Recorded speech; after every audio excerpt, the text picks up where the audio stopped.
Alhamdulillah wassalatu wassalam ala Rasulillah wa ala alihi ashabihi wa man ittaba'a hudah. Wa ashhadu an la ilaha illallah wahdahu la syarika lah wa ashhadu anna Muhammadan abduhu wa rasuluh. Wa ba'd. Kembali kita melanjutkan pembahasan kita semalam ba'dal maghrib hingga al-isya, di mana kita telah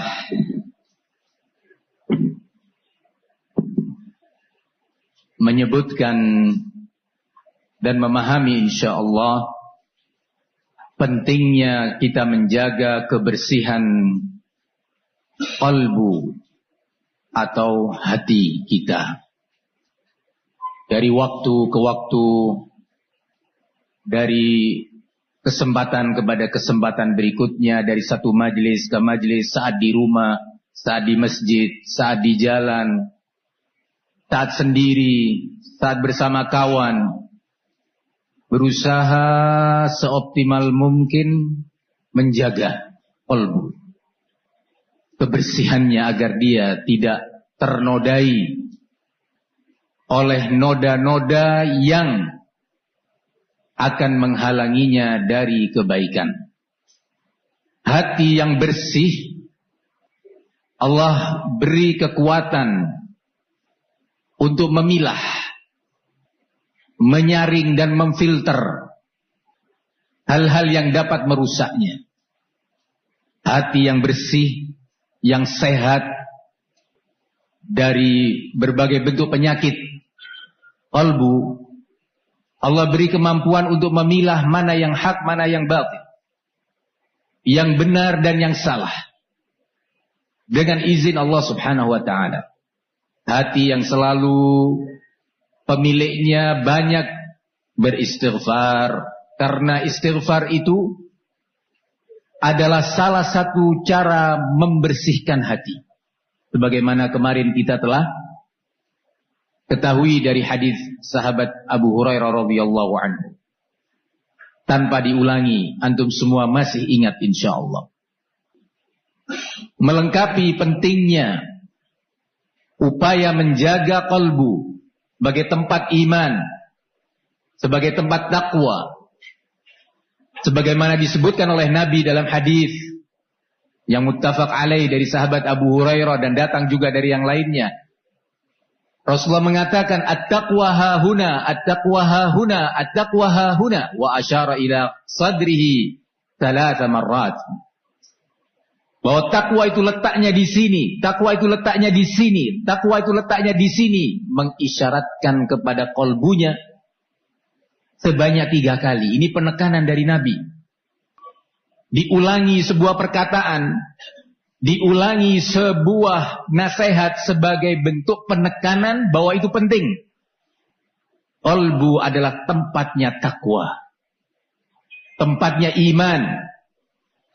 Kalau dia bersih, takwa akan tetap bertahan di situ. Iman akan terus kuat dan kokoh.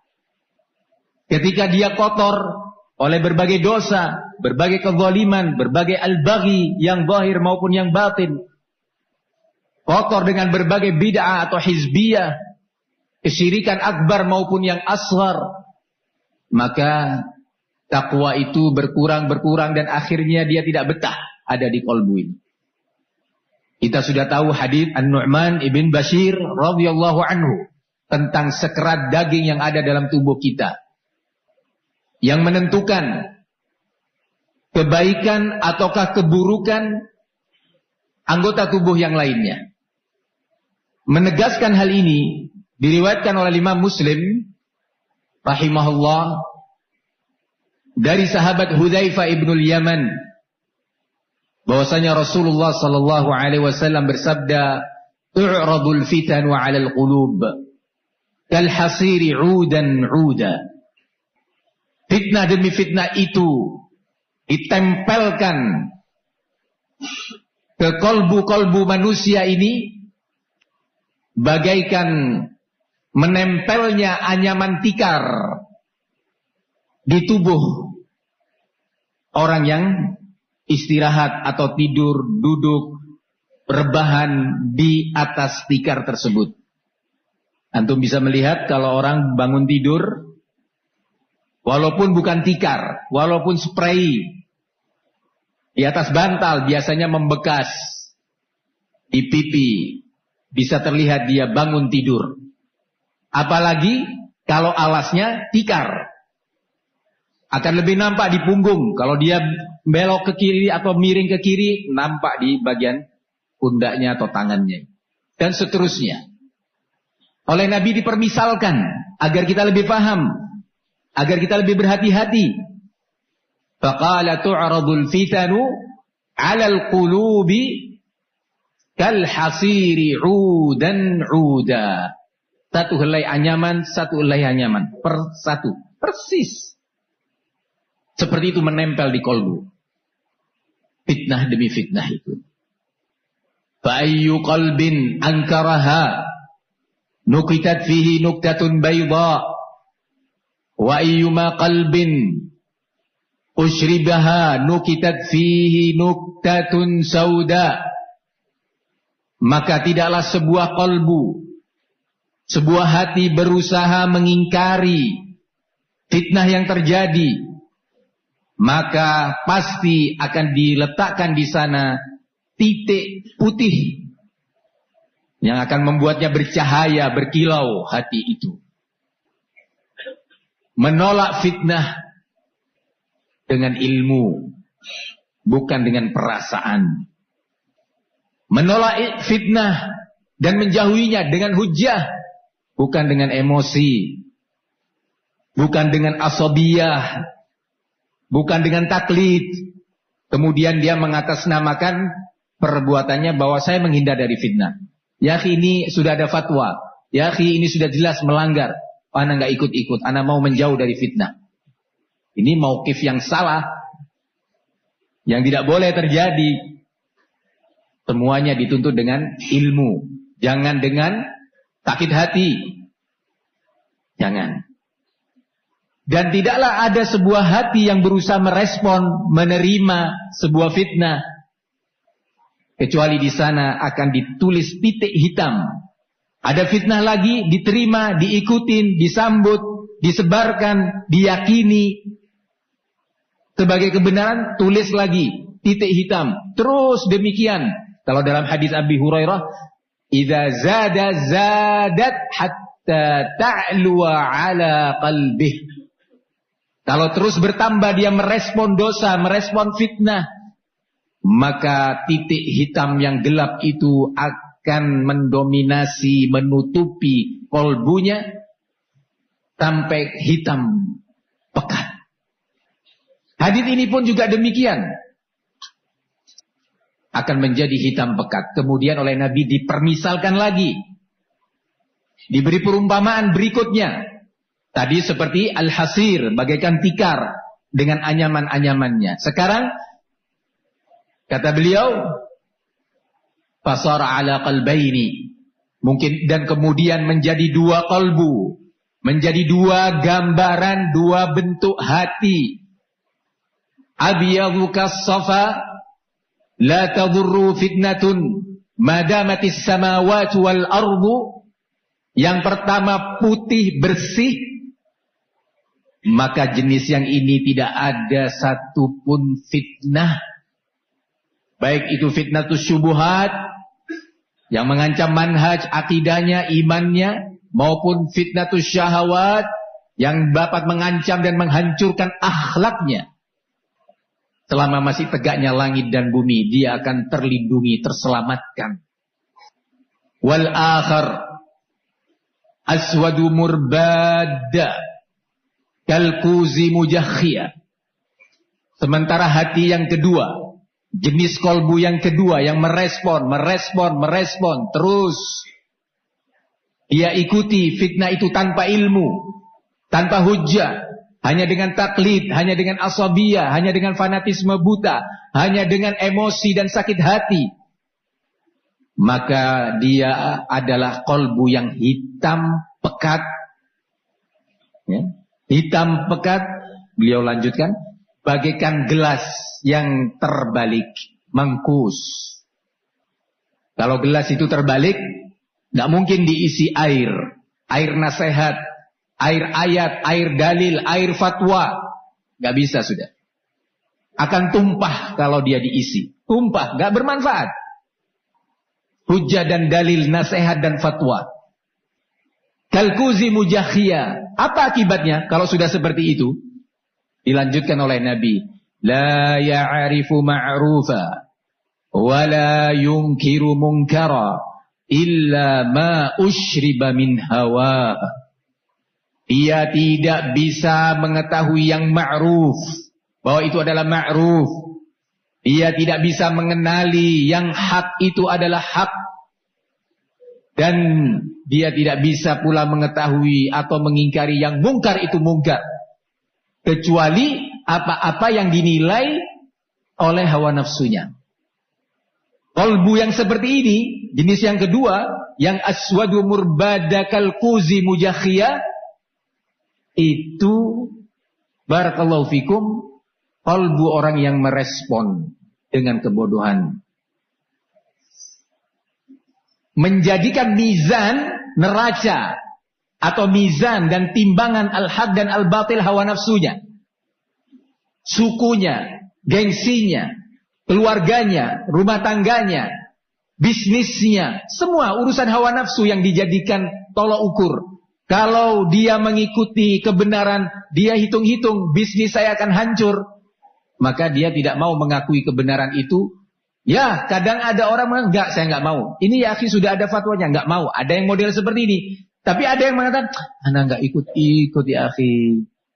Ana menjauh dari fitnah ya akhi. Semua itu saudara ana.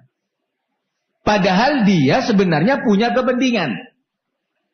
Ini telah menjadikan neraca dan timbangan atau mizan hawa nafsunya. Illa ma ushriba min hawahu, kata Nabi. Semoga Allah lindungi ana dan antum semuanya. Ayyuhal ikhwa, hati ini perlu terus dibersihkan dari segala penyakit yang mengotorinya agar kita tidak jatuh kepada jurang al-baghyu. Karena kalau kita jatuh dalam kubangan atau dalam jurang al-baghyu, sulit kita mau keluar. Karena jurang al-baghyu itu dalam sekali dan curam tebingnya. Sulit kita untuk naik keluar dari sana. Maka waspada sebelum kita jatuh terpelanting. Diriwayatkan oleh Imam Tirmidzi rahimahullahu taala bahwasanya Rasulullah sallallahu alaihi wasallam mengatakan madibani ja'iani ursila fi zaribati ghanamin bi afsada laha min hirsi al-mar'i 'ala al-mali wasyaraf li dinihi. Hadis ini penting, bahwa di antara sesuatu yang membahayakan seseorang dan menyeretnya kepada perbuatan al-baghyu adalah yang disebutkan dalam hadis ini. Apa makna hadis ini? Beliau sallallahu alaihi wasallam mengatakan, tidaklah dua ekor serigala yang sedang lapar.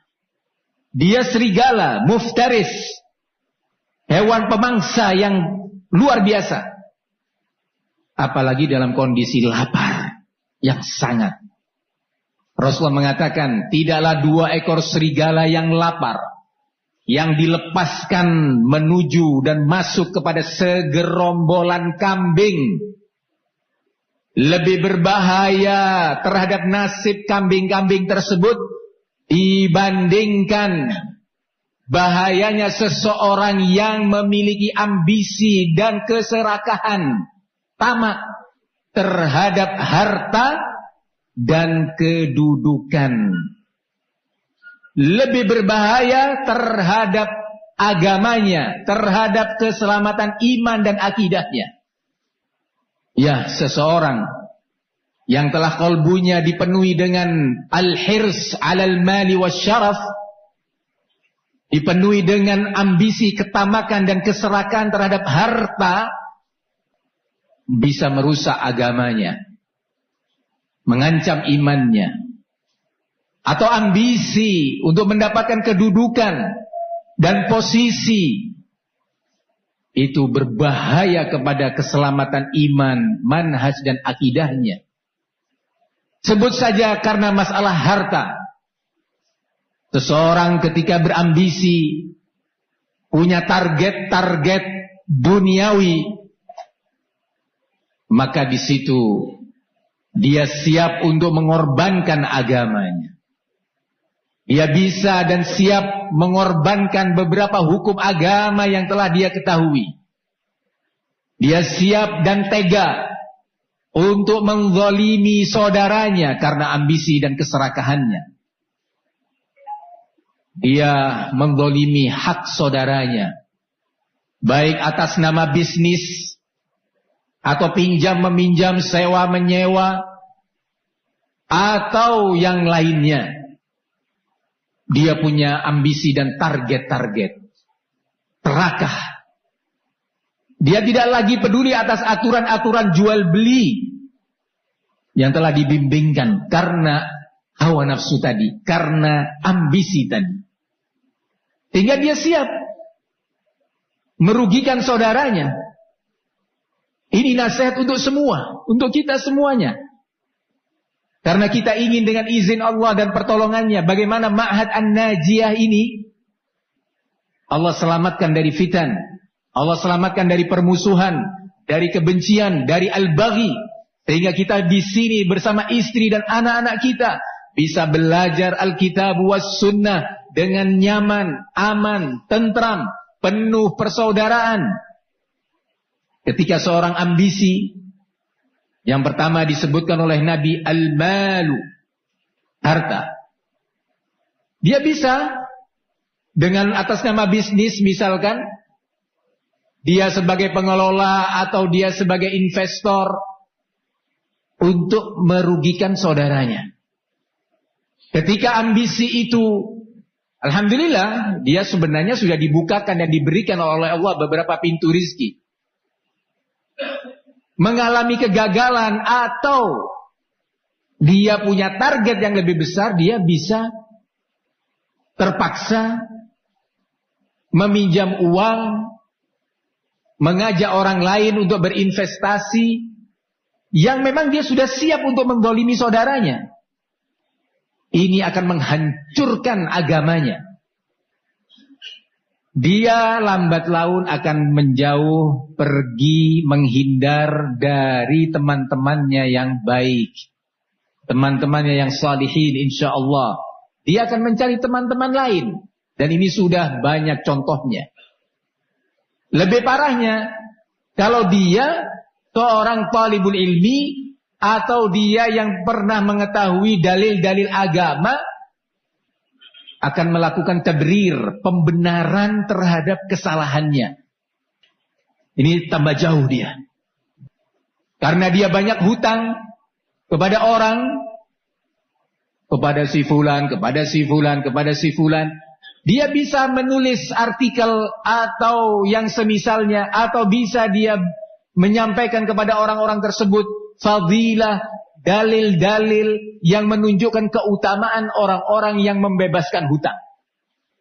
Dia bisa menyebutkan 1, 2, 3, 5 dalil. Ini berbahaya.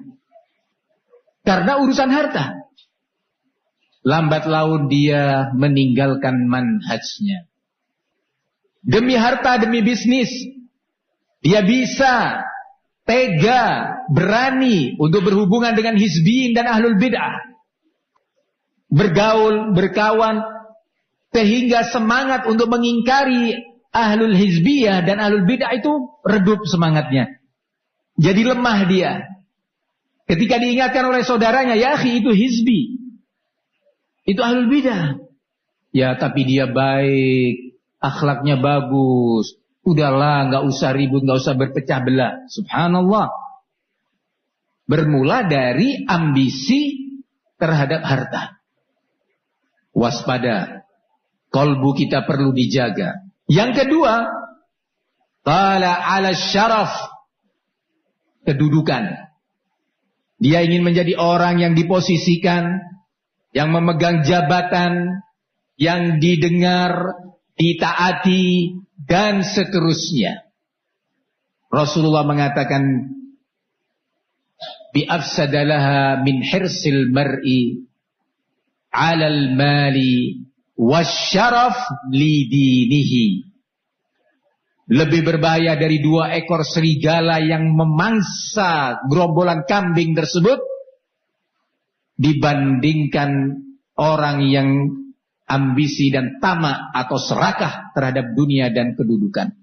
Berbahaya terhadap dinihi, agamanya. Ayyuhal ikhwah, perlu waspada.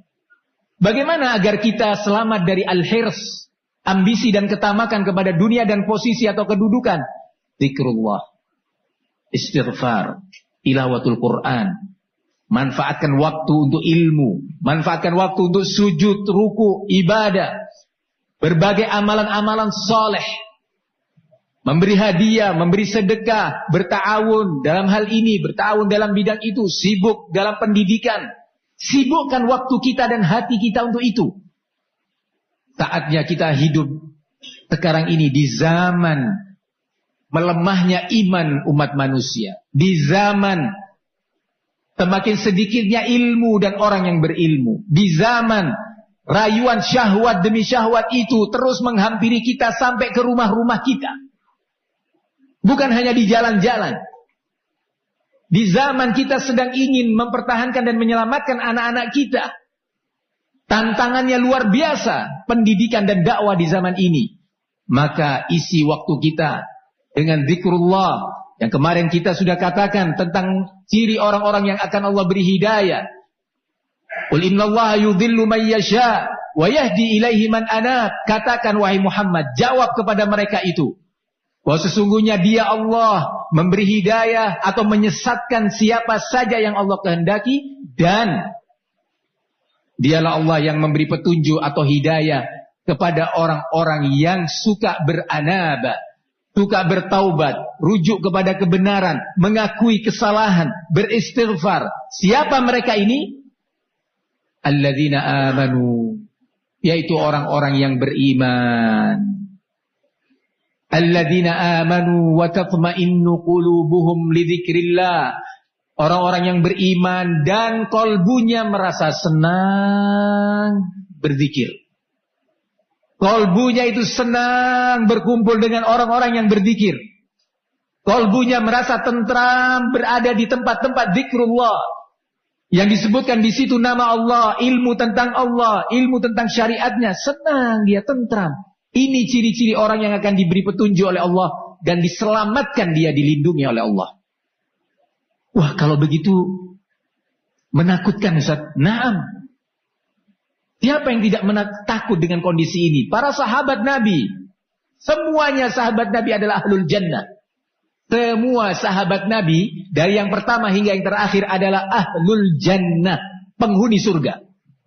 Mereka semuanya takut terhadap keselamatan iman dan takwanya karena gangguan-gangguan yang ada. Pada zaman itu masih ada Rasulullah. Rasulullah wafat, masih di situ ada Abu Bakar, Umar, Utsman wa Ali. Di situ ada Ibnu Mas'ud, Mu'adz bin Jabal, Ka'ab bin Malik dan para sahabat kibar. Tapi mereka takut terhadap kemunafikan menimpa kolbunya. Lalu bagaimana kalau mereka sahabat melihat zaman ini? Maka kita pantas lebih dan lebih takut. Cepat mencari tempat perlindungan. Melindungi kolbu kita agar tidak kotor. Melindungi hati kita agar tidak sakit.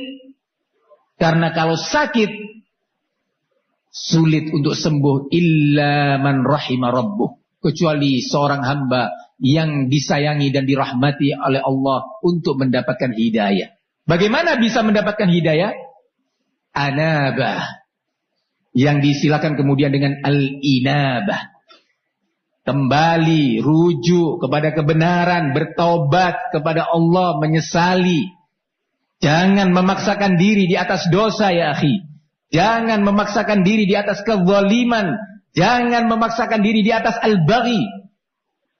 Kemudian, pada kajian semalam kita sempat membaca hadis Abu Hurairah radhiyallahu anhu. Sudah 4 poin yang kita bahas dari hadis Abi Hurairah. Ketika Rasulullah mengatakan la tahasadu wa la tanajashu wa la tabaghadu wa la tadabaru. 4 perkara ini semuanya adalah baghi. Semuanya adalah dosa-dosa yang besar. Jangan kalian saling hasad. Jangan sekalian saling iri dan dengki. Ini yang pertama dan sudah kita bahas. Jangan pula kalian saling melakukan najash. Sudah kita jelaskan apa itu an-najash. Dan jangan kalian saling membenci. Benci. Hati-hati. Dan jangan pula kalian saling berpaling. Dan ini sudah terjadi. Gara-gara urusan anak. Berselisih atau ribut. Oh, namanya anak-anak. Orang tuanya dada baru. Saling berpaling, saling membelakangi. Yang sampai anak contohkan. Mau ke masjid, mau sholat. Sudah berjalan ke sana. Wah, ini yang saya benci. Pindah dia. Cari posisi lain di soft, di masjid. Masjid tempatnya berzikir. Dijadikan tempat bermusuhan. Masjid tempatnya para malaikat. Dijadikan tempat untuk terus saling membenci. Ya subhanallah, tidak selamat sholat pun. Sholat gak selamat dari peluapan emosi dan kebencian. Ya subhanallah. Nabi mengatakan, wala tabaghadu. Jangan kalian saling membenci. Kalau sudah membenci, berikutnya at-tadabur, saling berpaling. Para istri kita penting untuk dinasehati. Jangan melakukan ini semua. Terkait at-tabaghud, al-baghdha, sikap saling membenci, ditegaskan pula oleh Rasulullah sallallahu alaihi wasallam dalam hadis yang diriwayatkan oleh Al-Imam Ahmad dan Al-Imam Tirmidzi dari sahabat Az-Zubair bin Al-Awwam radhiyallahu anhu.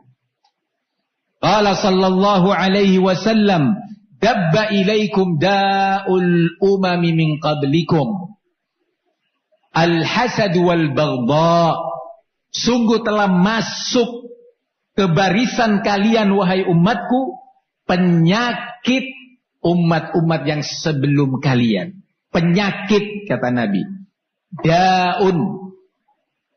Apa penyakit tersebut? Yang telah menimpa umat-umat sebelumnya. Dan mereka hancur, saling membenci, saling bermusuhan, sampai saling membunuh. Qala al-hasadu wal-baghdha. Iri dengki dan kebencian.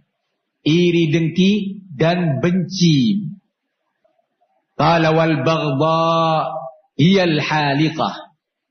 Ketahui bahwasanya sifat benci itu dia adalah pemangkas sampai ke akar-akarnya. Pemangkas, alat pangkas yang akan memangkas sesuatu sampai ke akar-akarnya tidak tersisa. Pembinasa dan penghancur, al-baghdha. Coba nih sekarang kita lihat di hati kita, terus kita evaluasi. Kita semuanya. Adakah di hati kita rasa benci karena hududun nafsi, karena kepentingan-kepentingan hawa nafsu kita, bukan benci karena agama. Naam, kita benci kepada khawarij, benci kita kepada kaum Syiah, kita benci kepada ahlul bid'ah, kita benci kepada orang-orang yang mengajak perlawanan kepada waliul amr, kita benci kepada orang-orang yang menyeru umat kepada perpecahan dan permusuhan. Naam, benci. Kenapa? Karena mereka melanggar syariat Allah, mempermainkan agama Allah, mengajak dan menyeru kepada kebatilan. Naam. Benci kepada mereka itu adalah agama. Benci kepada mereka itu adalah ibadah. Yang Rasulullah SAW katakan, Awthaqu 'ural iman al-hubbu fillah wal bughdu fillah. Di antara tali pengikat keimanan yang paling kokoh, iman ada tali pengikatnya. Ada sejumlah tali mengikat iman supaya kokoh. Yang terkokoh kata Nabi, tali tersebut adalah prinsip cinta karena Allah, benci karena Allah. Itu agama, itu akidah. Tapi letakkan sikap benci ini benar-benar karena Allah, karena agamanya. Bukan karena ketersinggungan pribadi, bukan karena urusan bisnis, membenci seperti kita membenci ahlul bid'ah sampai menjauh, sampai tidak lagi mau bicara karena urusan-urusan materi, urusan anak-anak, urusan istri, urusan hidup bertetangga, dan seterusnya.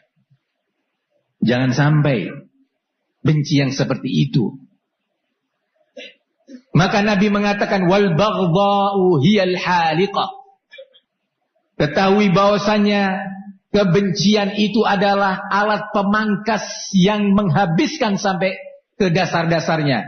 Ditekankan oleh Nabi sallallahu alaihi wasallam, haliqatud din la haliqatus sya'ri.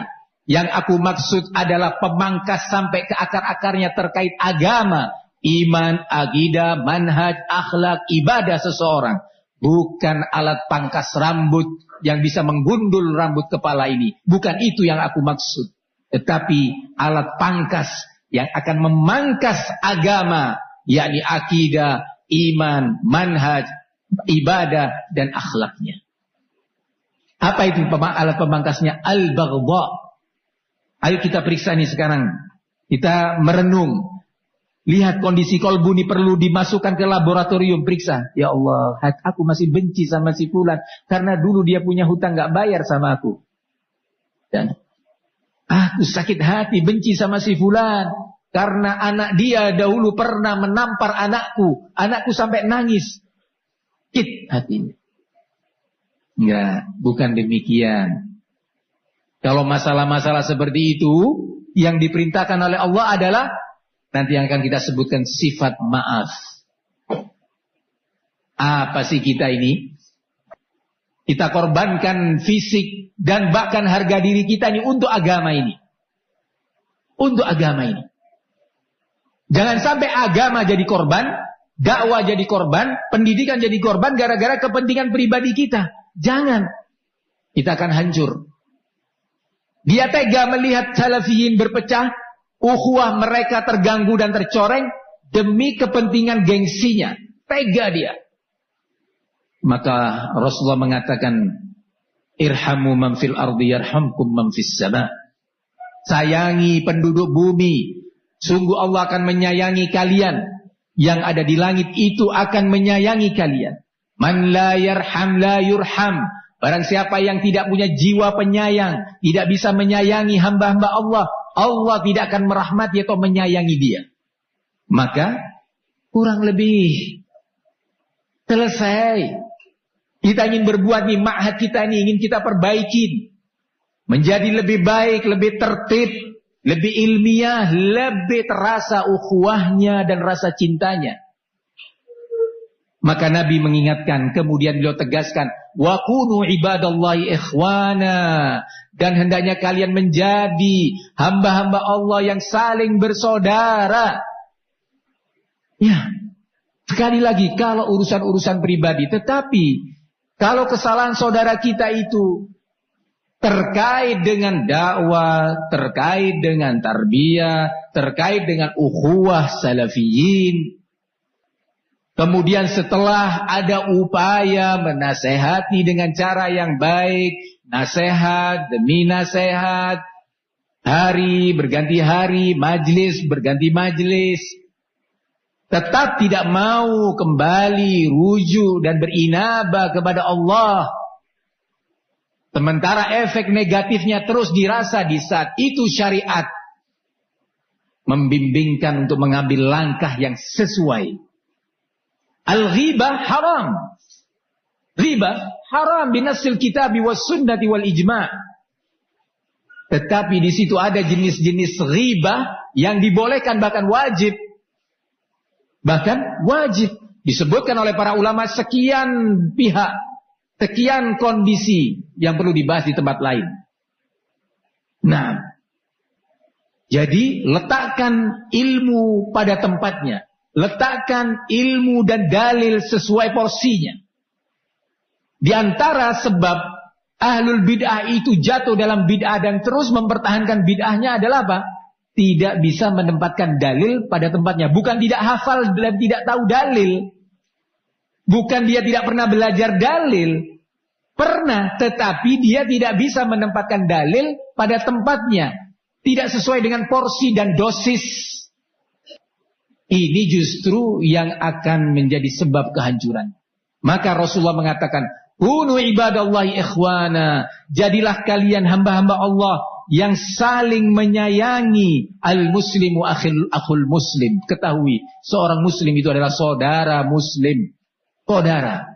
Kemudian Nabi tegaskan, la yadhlimuh, wa la yakhduluh, wa la yahqiruh, bihasbi imri'in minasyarr ay yahqira akhahu al-muslim. Hadis ini tadi yang kita sebutkan, yang Rasulullah mengatakan at-taqwa hahuna, at-taqwa hahuna, at-taqwa hahuna. Takwa itu ada di sini, ada di sini, ada di sini, sambil menunjuk kepada qalbunya, dadanya.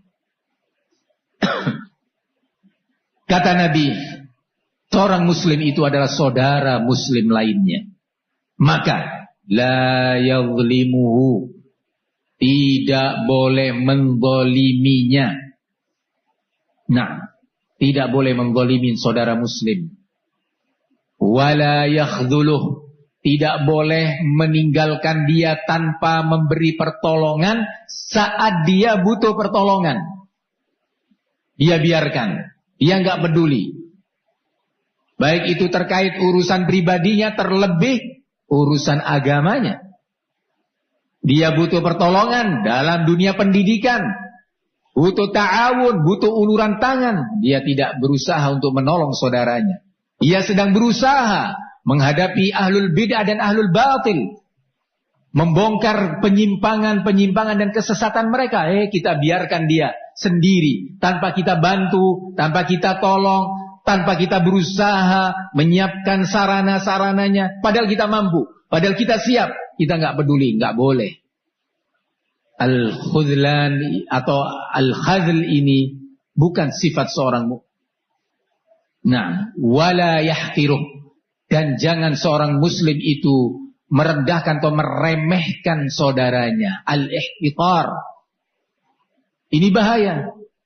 Dilanjutkan oleh Nabi, bihasbi imri'in minasyarr ay yahqira akhahul muslim. Cukup bagi seorang muslim atau seseorang dikatakan jelek, dikatakan jahat kalau dia meremehkan saudaranya muslim. Diremehkan oleh dia. Peremehan itu ada yang melalui lisan. Diremehkan melalui lisannya. Misalkan, bodoh kamu. Kamu gak ngerti ya akhi. Kamu gak usah ikut itu, kamu gak ngerti. Itu tidak demikian. Atau dengan lisanul hal, perbuatan dia meremehkan saudaranya, dianggap kecil. Hadza la yajuz. Karena kalau seseorang sudah meremehkan saudaranya, akan hilang dari dia rasa malu dari saudaranya atau dari teman-temannya. Dia menganggap yang ada ini tidak ngerti, sehingga dia berbicara seenaknya. Mereka nggak ngerti, nggak bisa mereka memastikan apa yang mau saya katakan dan saya perbuat ini. Akhirnya dia tidak malu untuk berbuat apa saja yang dia mau. Ini yang dinasehatkan oleh Al-Imam Ibnul Mubarak Al-Khurasani rahimahullahu ta'ala dalam salah satu nasihatnya, man istakhaffa bil ikhwan dhahabat muru'atuh. Barang siapa yang meremehkan teman-temannya, akan hilang rasa malunya. Karena sama dia dianggap remeh, dianggap kecil. Nggak malu dia berdusta pada perkara-perkara yang sebenarnya mudah untuk diketahui bahwa itu dusta. Nggak malu dia. Subhanallah, ini musibah. Tidak malu berdusta pada perkara-perkara yang sebenarnya mudah untuk diketahui bahwa itu bohong. Kenapa dia tidak malu? Karena meremehkan. teman-temannya. Dia tidak malu untuk memalingkan dalil-dalil dan meletakkan fatwa bukan pada tempatnya demi ambisinya. Kenapa? Karena dia menganggap remeh. Ini penyakit ya ikhwan, berbahaya. Diingatkan oleh para ulama kita dalam banyak kesempatan. Kemudian, setelah kita tahu hadis yang baru kita baca dari sahabat Abu Hurairah dan sebelumnya dari sahabat Az-Zubair ibn Al-Awwam terkait beberapa contoh perbuatan al-baghi, al-hasad, wan-najash, begitu juga at-tabaghut dan at-tadabur. Semua itu adalah perbuatan al-baghi, al-ihtiqar, meremehkan, yang semua itu akan mengotori hati kita. Berikutnya, di antara yang dapat merusak hati, yang kemudian akan menyeret kepada al-baghyu, adalah sifat al-jadal wal-jidal. Suka berdebat. Suka berdebat. Al-jidal artinya adalah perdebatan. Ini salah satu sebab yang akan mengantarkan seseorang kepada kehancuran. Al-Imam Muhammad bin Abdul Wahhab An-Najdi rahimahullah dalam kitabnya Usulul Iman, dalam kitabnya Usul Al-Iman, menyebutkan sebuah hadis yang beliau letakkan dalam dua bab yang berbeda. Hadis yang ana maksud itu adalah hadis sahabat Abu Umamah Al-Bahili yang diriwayatkan oleh Imam Ahmad, Tirmidzi dan Ibnu Majah. Bahwasanya Rasulullah sallallahu alaihi wasallam mengatakan, "Ma dhalla qaumun ba'da hudan kanu alaihi illa utul jadal." Tidaklah seseorang tersesat atau suatu kaum, suatu komunitas tersesat menjadi menyimpang dari kebenaran kecuali orang-orang yang suka berdebat. Hadis ini disebutkan oleh Imam Muhammad bin Abdul Wahhab pada bab al-jadalu awil jidalu sababud dhalal, bahwa berdebat itu adalah sebab kesesatan. Hadis ini disebutkan dalam kitab apa tadi? Usul Al-Iman. Hadis ini disebutkan dalam kitab apa? Usulul Iman, pondasi-pondasi keimanan. Beliau meletakkan bab al-jidal awil jadalu sababud dhalal. Perdebatan itu sebab kesesatan, membahayakan iman. Hati-hati, membahayakan iman. Nabi mengatakan dalam hadis, siapa? Abu Umamah Al-Bahili yang diriwayatkan oleh Imam Ahmad, At-Tirmidzi dan Ibnu Majah. Ma dhalla qaumun ba'da hudan kanu alaihi illa utul jadal. Tidaklah suatu kaum menjadi sesat setelah dahulunya berada di atas hidayah. Perhatikan, kanu ala hudan ba'da hudan kanu alaihi. Setelah dahulu mereka berada di atas kebenaran, di atas hidayah, di atas manhaj yang benar, akidah yang lurus, menjadi sesat gara-gara kata Nabi al-jidalu. Waspada ayuhal ikhwah. Yang dimaksud dengan al-jidal yang seperti ini adalah jidal atau perdebatan yang berdiri di atas hawa nafsu, di atas gengsi, di atas ambisi, tidak di atas dalil, di atas al-haq. Naam, boleh kita mendebati ahlul batil dengan persyaratan-persyaratannya. Memang Allah perintahkan wajadilhum billati hiya ahsan, dan debati mereka, ajak mereka berdiskusi dengan cara yang terbaik. Maknanya adalah lebih kepada diskusi yang baik. Tapi kalau yang ini adalah debat kusir. Apa itu debat kusir? Perdebatan yang didirikan di atas kebohongan. Perdebatan yang dilakukan demi mempertahankan gengsi dan meluapkan emosi. Tidak ada dalil, tidak ada bimbingan. Ini yang dilarang. Oleh karena itu, beliau rahimahullah menyebutkan hadis berikutnya, atau sebelum itu, hadis ini juga disebutkan oleh Al-Imam Muhammad bin Abdul Wahhab pada bab at-tashdid fi talabil ilmi lil mira'i wal jidal. Peringatan keras terhadap seorang yang menuntut ilmu. Perhatikan, menuntut ilmu tapi untuk tujuan berdebat. Tujuan untuk berdebat. Jadi dia belajar dalil, menghafal dan menguasai dalil untuk persiapan mendebati orang-orang jahil, mendebati orang-orang yang dia benci.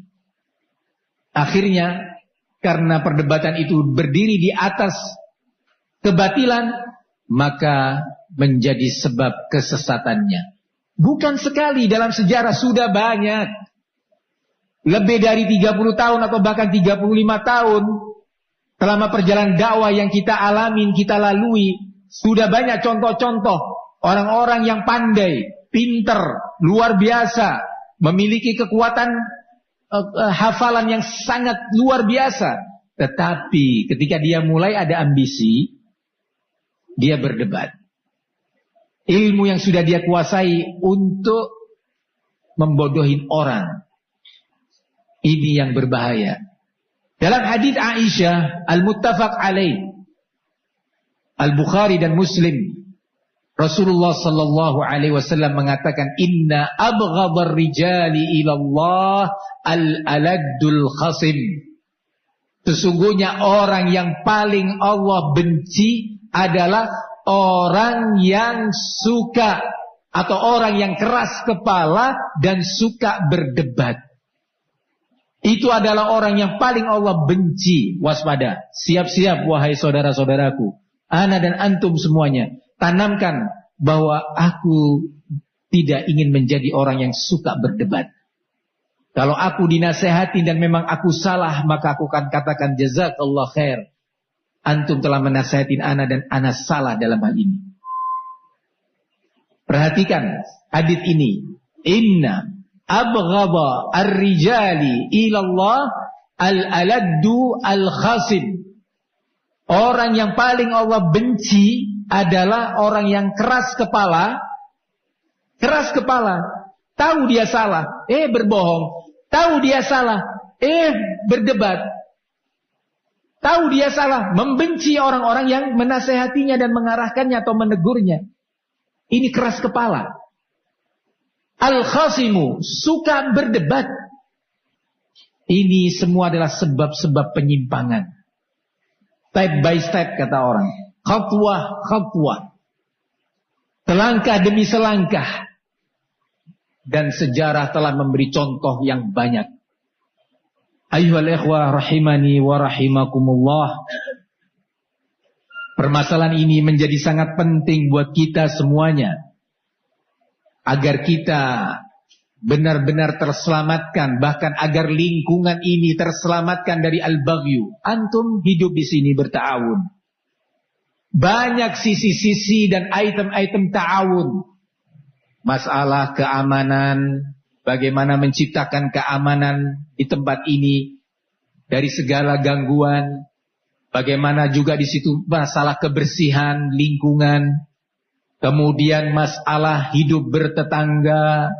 Di situ kita dituntut untuk berta'awun, saling mengerti, saling memahami. Kita hidup di lingkungan ini sama-sama punya kepentingan, yaitu thalabul ilmi. Kita tinggal di pemukiman ini dan yang sekitarnya karena ingin mendekat kepada orang-orang salihin sebatas yang kita sangka. Mereka adalah salafiyin.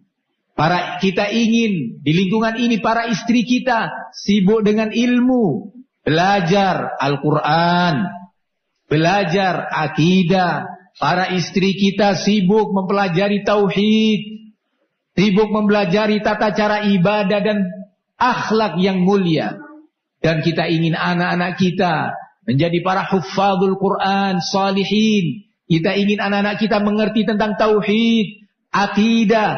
ibadah dan akhlak, sehingga mereka diharapkan menjadi orang-orang besar, menjadi duat, para dai yang akan mengajak umat dan menjelaskan kepada umat tentang tauhid, mengajarkan kepada umat tentang iman yang benar seperti apa di tengah derasnya badai liberalisme, sekulerisme, sufisme, khawarij, ekstremisme dan yang lainnya. Anak-anak kita ini akan bangkit. Bagaimana kita bisa sama-sama menyayangi anak-anak ini dari kemungkinan adanya al-baghyu di tengah-tengah mereka, karena mereka akan hidup lebih dari kita lebih lama. Perlu kita siapkan. Jangan sampai ada al-baghyu di antara rijal. Tidak boleh ada al-baghyu di antara nisa, di antara ummahat.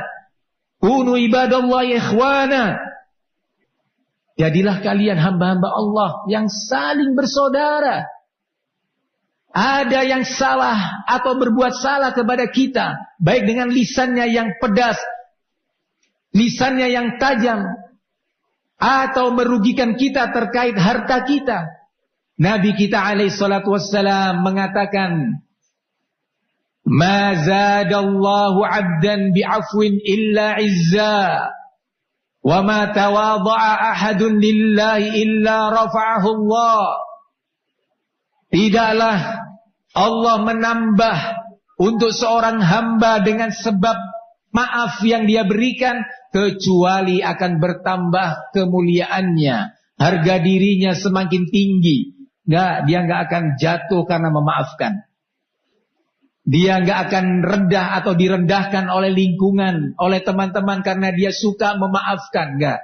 Dia akan semakin naik derajatnya. Orang senang kepada dia. Orang senang duduk berkumpul, berbincang dengannya. Kenapa? Hadzal rajul afi, suka memberi maaf.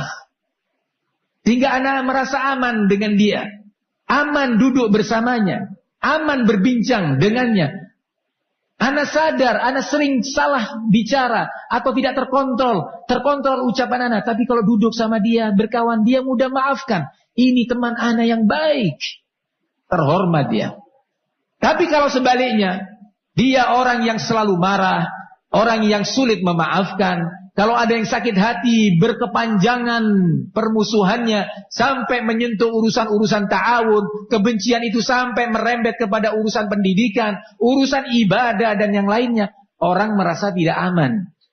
Dia tidak suka duduk dengan orang ini, bahkan khawatir kalau saya duduk dengan dia, bermajlis dengannya, berkawan, berbisnis dengannya, saya takut. Enggak. Jangan. Kenapa? Dia orangnya pendendam.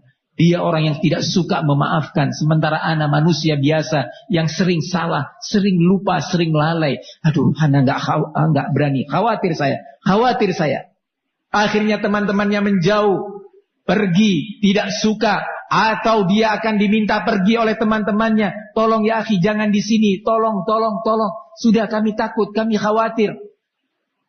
Wan Nabi alaihi salatu wassalam mengatakan, "Inna syarran nas man tarakahun nas ittiqa'a fuhsyih." Sesungguhnya di antara manusia yang terjelek, di antara manusia yang terjahat adalah yang dijauhi, ditinggalkan, dihindari oleh teman-temannya karena mereka merasa takut terhadap kejelekan atau kejahatan dia. Jangan sampai terjadi seperti ini. Jangan suka berdebat. Nanti kamu akan menjadi pembohong. Karena untuk berdebat tanpa ilmu, akhirnya menyeret kamu, memaksa kamu untuk berbohong.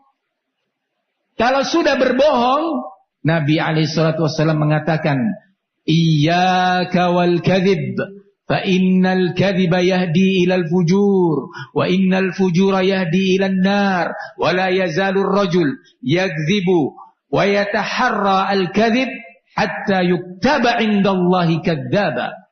Waspada kamu dari perbuatan bohong, dusta, karena itu akan menyeret kamu kepada perbuatan jahat yang berikutnya. Dan perbuatan jahat itu akan menyeretmu, melemparkanmu ke jurang neraka. Tidaklah seorang hamba berusaha berdusta dan mencari-cari, perhatikan nih, yataharra, mencari-cari kesempatan untuk berdusta, kecuali pasti akan ditulis di sisi Allah bahwa orang ini pendusta. kadzdzab. Hati-hati, mungkin seseorang salah ucap. Mungkin seseorang menyampaikan berita yang tidak sesuai dengan realita. Mungkin terjadi. Tidak kemudian dia dikatakan sebagai pendusta. Tidak kemudian serta-merta dikatakan dia kadzdzab. Mungkin dia pernah dulu mengatakan begini, tetapi dia lupa. Ana nggak pernah Yasin mengatakan demikian. Nggak, antum pernah, ini saksinya. Oh ya sudah. Berarti dia tidak bersengaja untuk berdusta, tapi faktor lupa. Tetapi kalau dia bersengaja berdusta dan mencari-cari kesempatan, momen tertentu, majelis tertentu, perbincangan tertentu untuk berdusta, berulang kali, dan sudah diingatkan tetap tidak mau, ini namanya kadzdzab. Permusuhan, perdebatan, kebencian akan menyeret kita kepada dusta. Sementara Syekhuna Rabi mengatakan al-kadzdzab asyaddu wa akhtar wa aswa minal mubtadi'. Pendusta itu, ya, terkhusus kalau urusan agama, urusan dakwah, urusan pendidikan, itu lebih berbahaya dan lebih jelek dibandingkan seorang ahlul bid'ah. Lebih berbahaya, kata Syekh. Nah, ini ya ikhwan, akan memunculkan al-baghyu di antara kita.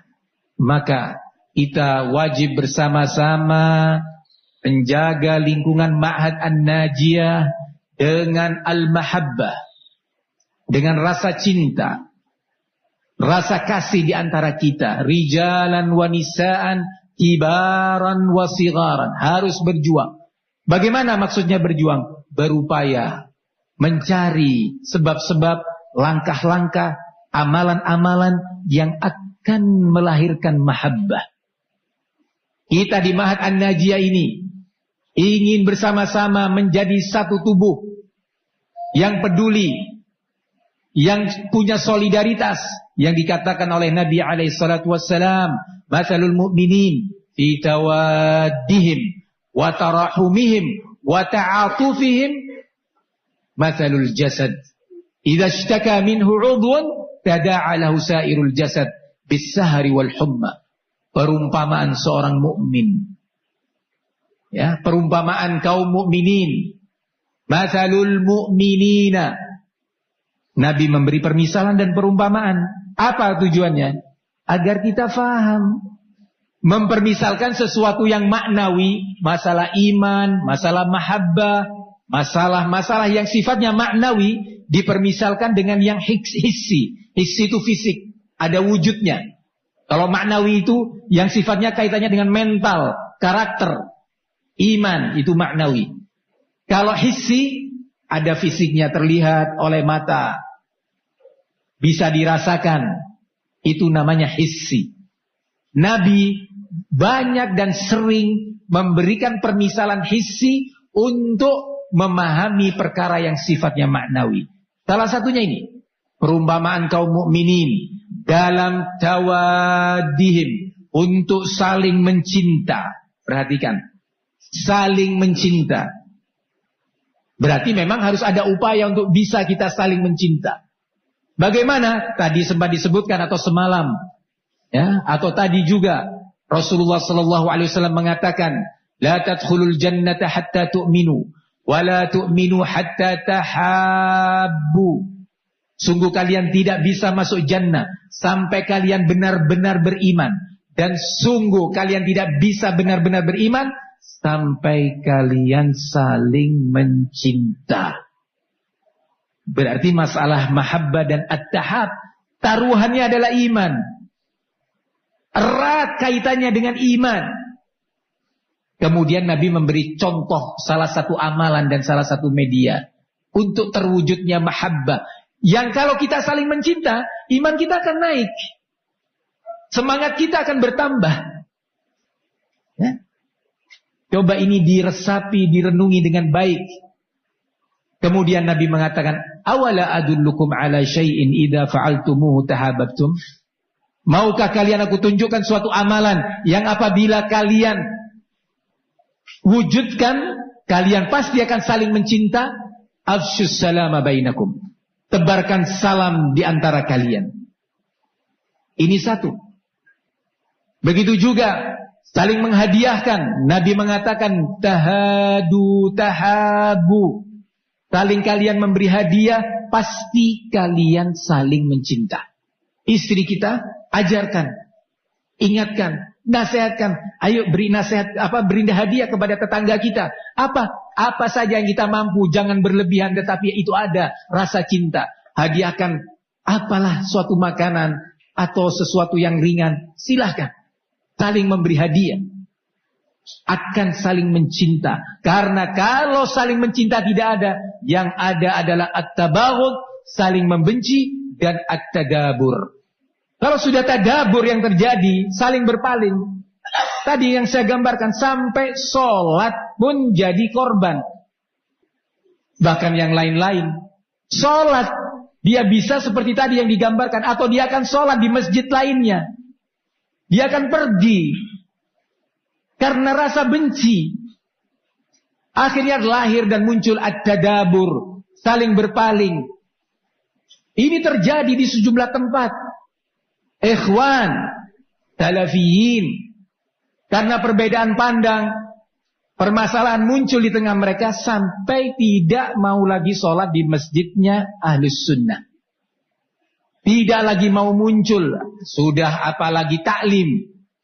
Sudah menghindar dari taklim, teman-temannya pada bersemangat, lingkungannya senang, bergembira adanya taklim, dia malah menjauh, pergi. Ini akibat daripada at-tabaghud wat-tadabur. Apa sebabnya? Semua yang tadi telah disebutkan, dan semua itu bagian daripada al-baghi. Kata Nabi dilanjutkan, upaya kaum mukminin untuk saling mencinta. At-tawaj, saling. Berarti kita harus sama-sama nih, sepakat. Bagaimana kita saling mencinta.